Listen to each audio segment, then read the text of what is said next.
Whether you enjoy them as cut flowers or you're enjoying them out in your garden, hydrangeas are a mainstay flower of the summertime. But there may be 9 mistakes that you're making, and in today's video we're going to take a look at what those 9 things are and how to fix them so they can be their best. And if you've never been here before, my name is Marlene. Welcome to my home and garden channel. So hydrangeas are a wonderful mainstay in the summer garden. These right here are called big leaf hydrangeas, also called macrophylla, macro for big, phylla for leaves. And this is a variety of them. You can see they have large leaves and very, very large flowers. They're also called mop heads as well. The first mistake that can be made with these and your lace cap ones are that they're getting too much sun. They actually like to have part shade, as it said on the label there a few minutes ago, where they get 4 to 6 hours of sunlight per day. These are some beautiful ones that you may have seen in a previous video that are in my garden, and they're doing quite well and healthy. And of course, I took some off to use those for an arrangement.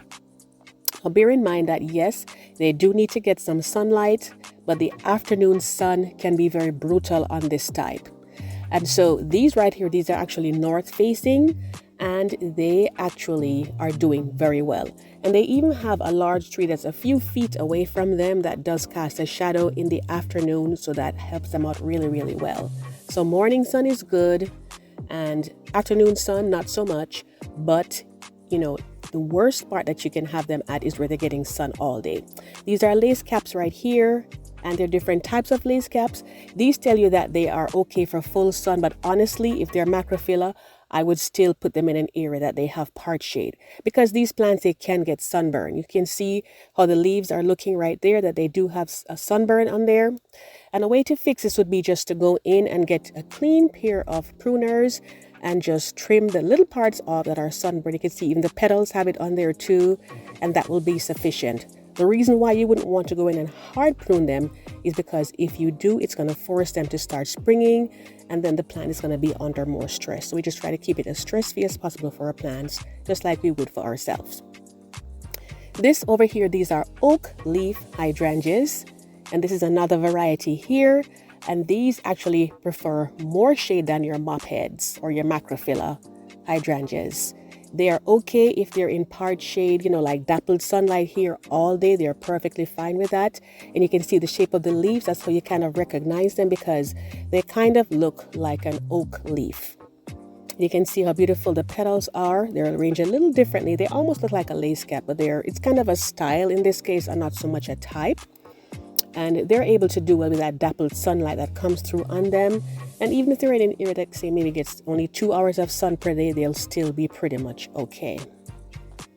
Number 2 now would be them not getting enough sun. And this is going to be dependent on the type of hydrangea that's called panicle hydrangea.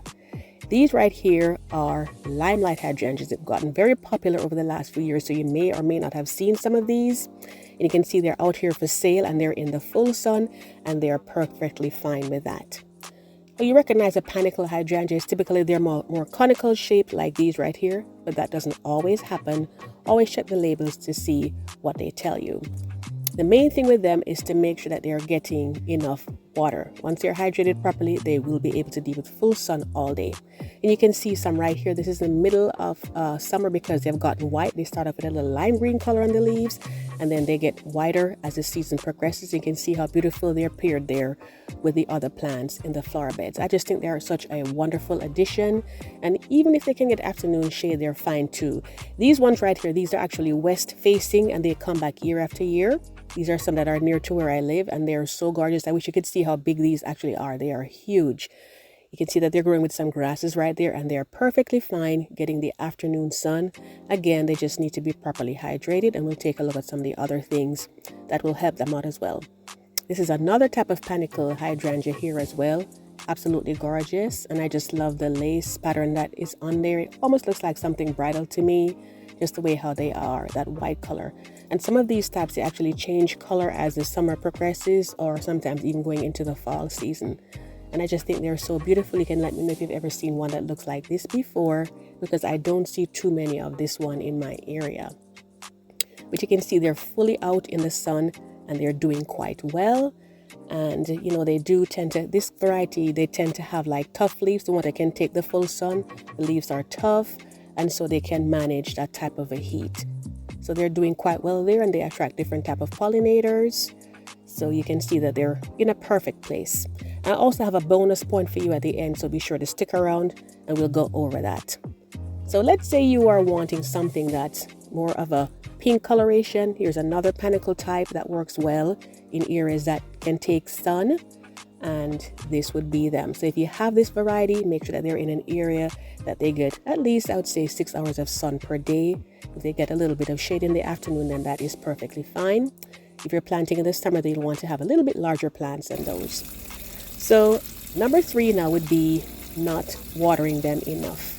Hydrangeas, they have woody stems, and you can see they have large flowers, so they do need to get a lot of water.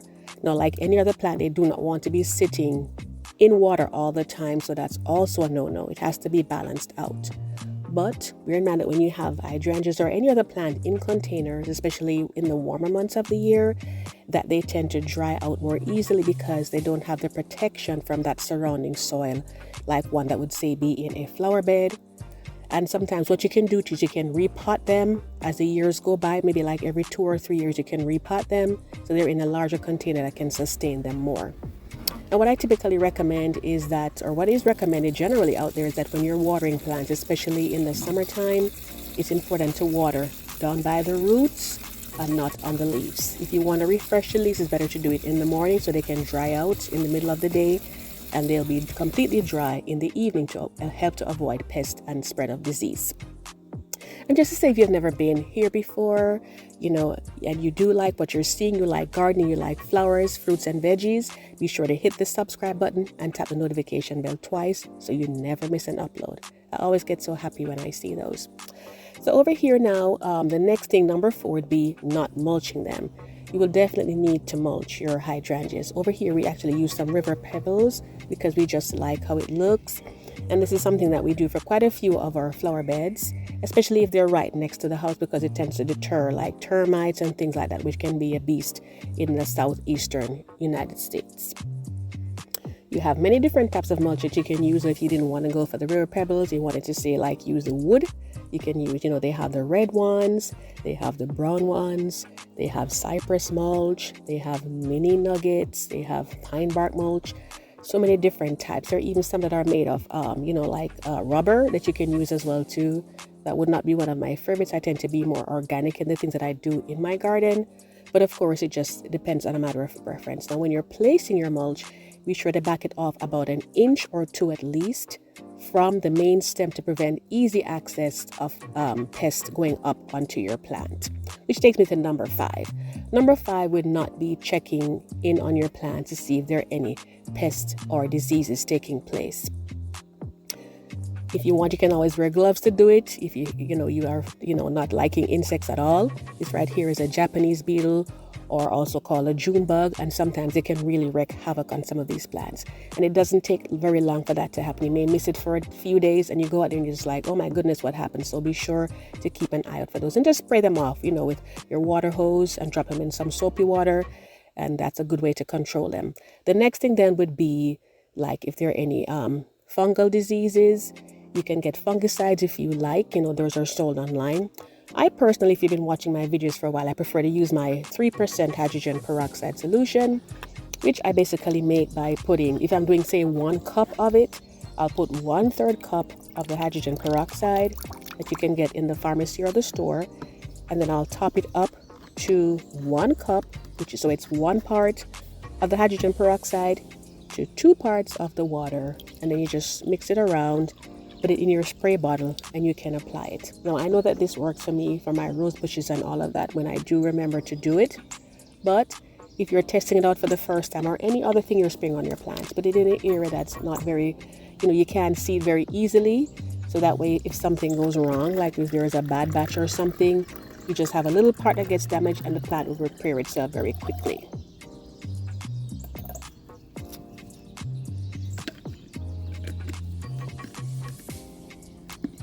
Moving on to number 6. The next one is that some people try to change the color of their hydrangea.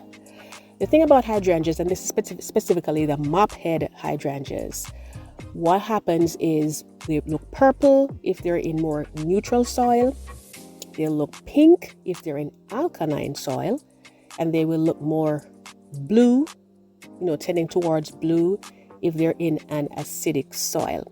Some people add aluminum sulfate to get it to be more acidic and have it change to the color, which would be pink, or they may add lime to get it to be more alkaline to have it blue.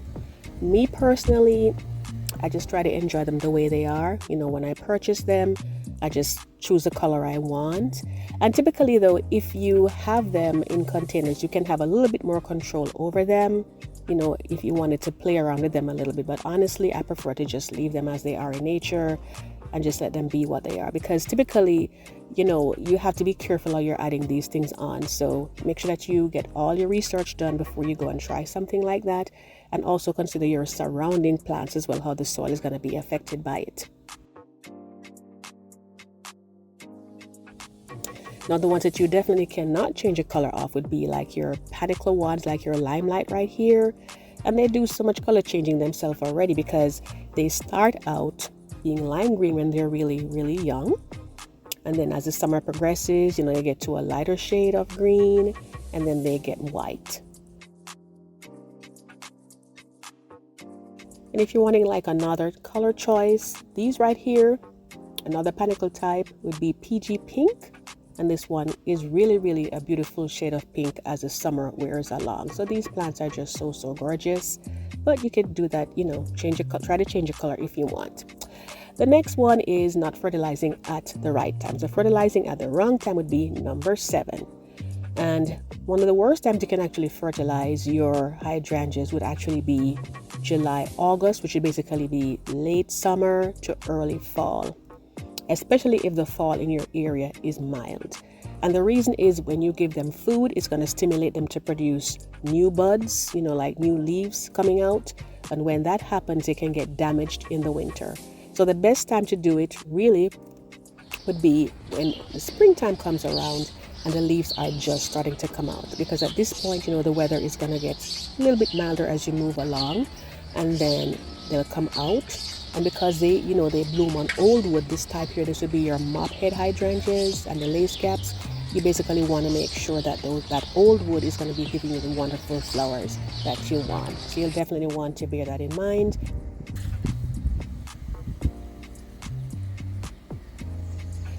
Now, the next thing, number 8, would be pruning at the wrong time. This is the dead of winter right here, and these are my mop heads. And again, these bloom on old wood, so if you go in and you start pruning at this time, they already are set in themselves as to where the blooms are gonna come out. So if you cut them off here, you will not get any bloom for that following spring.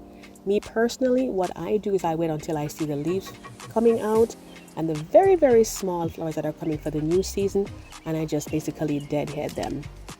You can also look in to see if there are any canes, as they call them, that are dead and dry. You can go ahead and cut those out at that point. And honestly, for the most part, they don't even need a lot of pruning. The other one now would be your oak leaf. Also for these, they tend to bloom on old wood. And so what you'll want to do is to go in and prune these right after they're finished blooming in the summertime. So I try to do it, as early summer once they're finished. Over here now we have the limelight again. These ones now, and these are your panicles.